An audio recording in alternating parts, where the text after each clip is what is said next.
tinatawag na young.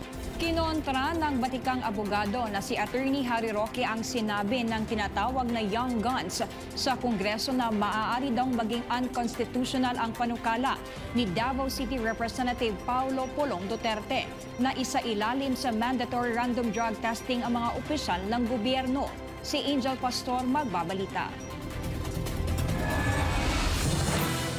Naghain ng panukala si Davao City 1st District Representative Paulo Pulong Duterte na layong magpatupad ng mandatory random drug test sa lahat ng appointed at elected government officials sa buong bansa. Layo ng House Bill 1044 na matiyak na walang mauupong opisyal sa iba't ibang posisyon mula sa Pangulo hanggang sa pinakamababang posisyon sa gobyerno na gumagamit ng iligal na droga. Pero ang panukalang ito ni Congressman Pulong binira ng mga kapwa niya kongresista na kilalang kaalyado ni Martin Romualdez. Sinabi ni Congresswoman Mix Nograles, dati na raw kasing idineklara ng Korte Suprema na unconstitutional ang mandatory drug test para sa mga kandidatong tumatakbo sa halalan, kaya maaari umanong makusyon din ang constitutionality ng panukala ni Congressman Pulong. Pero kinontra naman ng batikang abogado na si Attorney Harry Roque ang pahayag ng mga young guns sa Kongreso.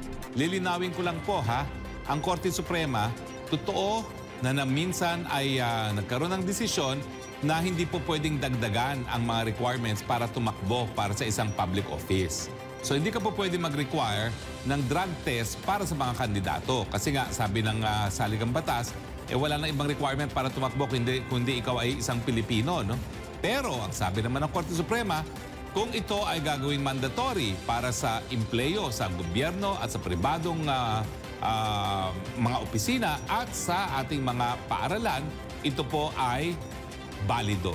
So kung mapapasa po yung panukalang batas ni Congressman Pulong Duterte, hindi po yan magiging unconstitutional. Mali po yung sinasabi ng mga young guns dahil ang sabi ng Korte Suprema sa decision na yon, unconstitutional kapag ginawang karagdagang requirement para maging kandidato. So ngayon, wala pang panukalang batas. Pero didinggin ba ng presidente at ng miyembro ng kanyang gabinete ang magpa-hair follicle test? Kung walang tinatago, papayag. Kung may tinatago, papalag. Sabi pa ni Roque, para mas magkaroon ng kumpiyansa ang taong bayan sa mga government official, marapat lamang na magpusa na silang ipresenta ang kanilang sarili na sumailalim sa drug test at magsilbing halimbawa.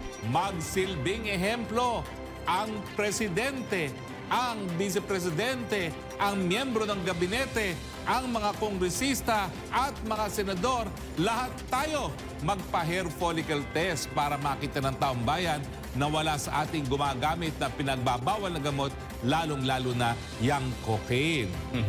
Bakit naman papalagan kung walang tinatago? May panawagan din si Roque maging sa mga namumuno sa government-owned and controlled corporations o GOCCs dahil wala naman daw mawawala kung sasailalim sila sa hair follicle test para mapasinungalingan ang mga paratang sa ilang opisyal ng gobyerno. Kaya ang panawagan ko, mga gabinete, wala pong mawawala.